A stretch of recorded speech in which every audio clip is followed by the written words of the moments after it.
बहुत बहुत धन्यवाद स्कूल मैनेजमेंट का और सब बच्चों को।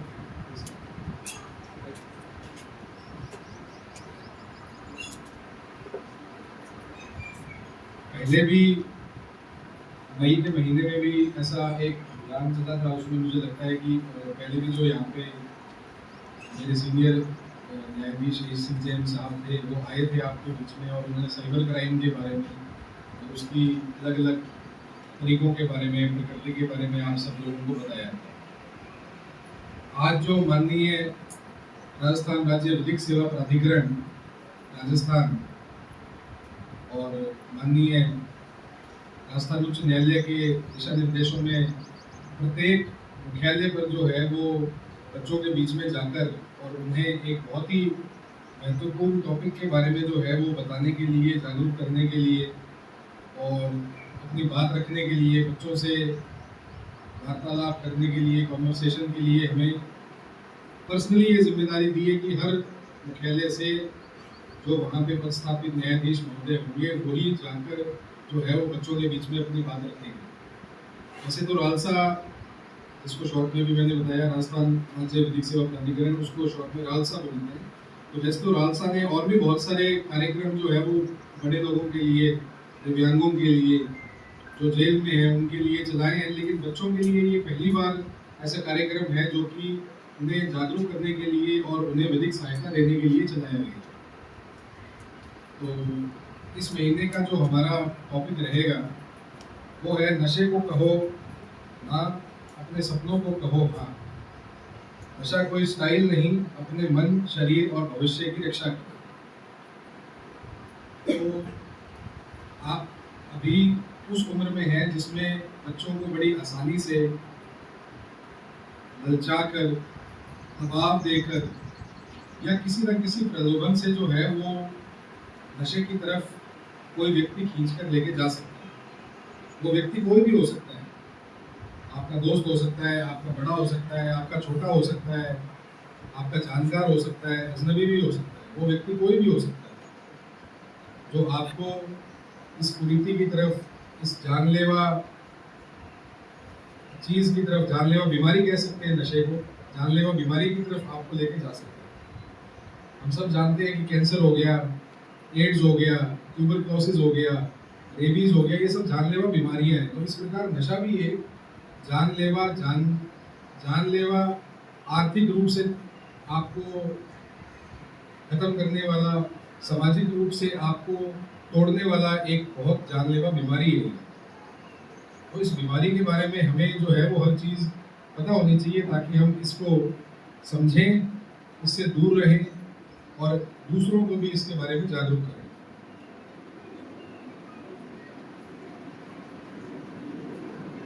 आपको किसी भी व्यक्ति के द्वारा जो है वो नशे का प्रलोभन दिया जा सकता है। हो सकता है आप खेल रहे हो सकता है आप पढ़ाई कर रहे हो सकता है आप दिवाली पे, होली पे त्योहार मना रहे हो या आप अकेले हो। उस समय किसी भी व्यक्ति के द्वारा जो है वो आपको कोई पैकेट, कोई चीज़, कोई खाने की वस्तु, कोई सूंघने की वस्तु, कोई पीने की वस्तु ऐसी दी जा सकती है जिससे कि आप जो है वो जो भी पदार्थ दिया गया है वो आपके शरीर पर विपरीत प्रभाव डाल सकता है। स्कूल के बच्चे आज के समय में हम देखते हैं कि काफ़ी ज़्यादा नशे की लत में जो है वो जाते जा रहे हैं। अपनी एक छोटी जगह पे बैठे हैं, वो भी एक जिले की बहुत छोटी सी तहसील है, लेकिन जो बड़े शहर हैं जहाँ पे बच्चों की संख्या हज़ारों में होती है, एक ही स्कूल में 5,000 बच्चे, 6,000 बच्चे, जैसे सर ने बताया यहाँ तो 550-600 बच्चे हैं। लेकिन जहाँ बहुत बड़े बड़े स्कूल हैं, जहाँ पे बच्चों की स्ट्रेंथ बहुत ज़्यादा है, जो बहुत महंगे स्कूल हैं, जहाँ पे पैसे वाले लोगों के बच्चे पढ़ते हैं, तो उन जगहों पे हम देखते हैं कि नशे का जो चलन है, जो प्रवृत्ति है बच्चों के अंदर, वो बहुत ज़्यादा है। और किस उम्र के बच्चों में ज़्यादा है? 13 साल, 14 साल से ये शुरू हो जाता है। इसलिए मैंने सबसे अनुरोध किया कि आप जो है वो 6 to 12 के जो बच्चे हैं उनको तो ज़रूर बुलाएं ताकि इस उम्र में उन्हें जो है वो इस कुरीति के प्रति, इस बीमारी के प्रति जागरूक किया जा सके। अलग अलग कानून बने हुए हैं नशों को रोकने के लिए, उनमें सज़ा देने के लिए, जिसमें सबसे पहला तो है एनडीपीएस अधिनियम। एनडीपीएस का मतलब है narcotic drugs and psychotropic substances act 1985।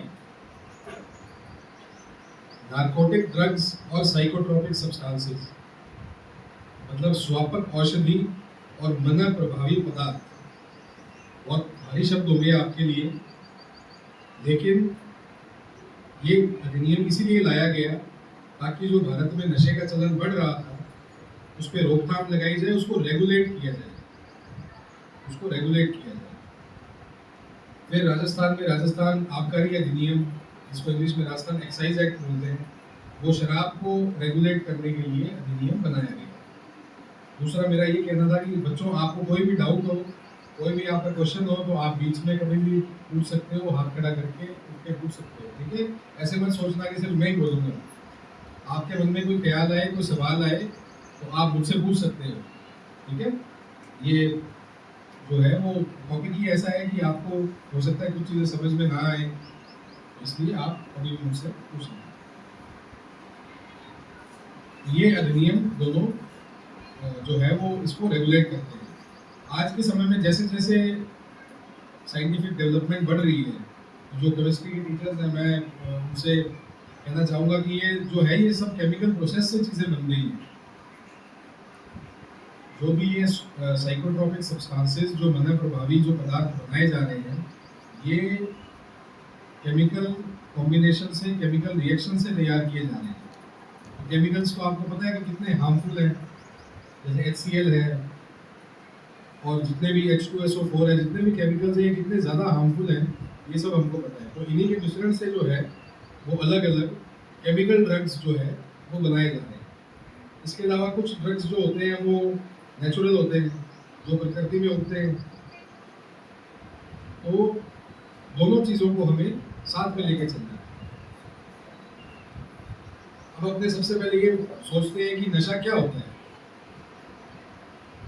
नशा किस चीज़ को बोलते हैं।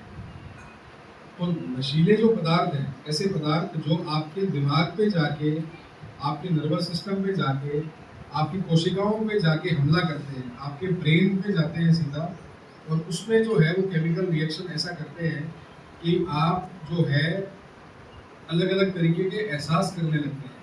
आप नॉर्मल नहीं रहते, आपके अंदर जो है वो चेंजेस आने लगते हैं। तो नशीले पदार्थ वे हैं जो मस्तिष्क और तंत्रिका तंत्र को प्रभावित करते हैं।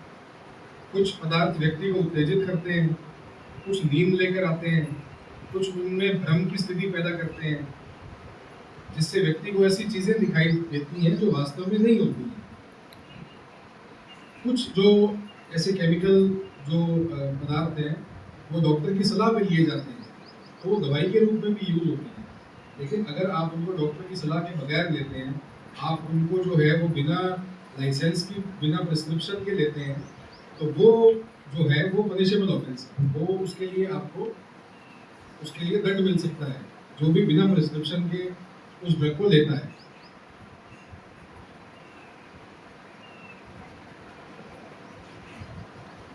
अलग अलग तरीके से आते हैं। अपने जब इनको आगे डिफ्रेंशिएट करेंगे कि किस किस तरीके का नशा होता है, तो वो अलग अलग फॉर्म में जो है वो आते हैं।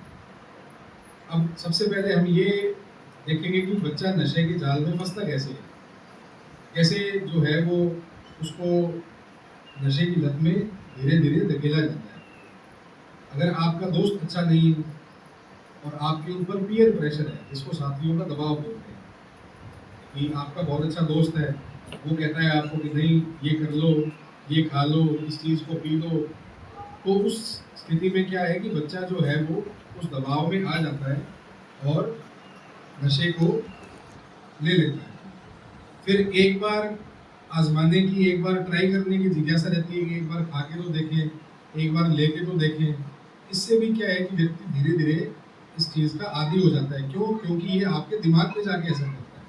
आपको ये लगेगा कि एक बार लेने से क्या होगा, लेकिन जब आप कोई भी नशीली वस्तु खाते हैं, पीते हैं, जैसे भी उसको ग्रहण करते हैं, तो ये सीधा जाके आपके दिमागी तंत्र पे हमला करता है। ये आपके दिमाग से जुड़ी हुई ऐसी चीज़ें पैदा करता है जो आपको दोबारा लेने के लिए उत्तेजित करता है कि दोबारा खाते हैं, दोबारा लेते हैं इसको। फिर परीक्षा का तनाव हो सकता है, पारिवारिक तनाव हो सकता है, इस वजह से भी जो है वो नशे के आदी हो जाते हैं लोग। फिर डॉक्टर की सलाह के बिना अगर आप दवाइयाँ लेने लग जाते हो तो वो भी एक तरीके का नशा जो है वो आपको लत लगा सकते हैं। और दूसरा ये है कि आसानी से मिलने वाली जो चीज़ें हैं, जैसे तंबाकू है, गुटखा है और जो भी सूंघने वाले जो नशे हैं, वो आसानी से मिल जाते हैं, इसलिए भी बच्चा उसका आदी हो जाता है।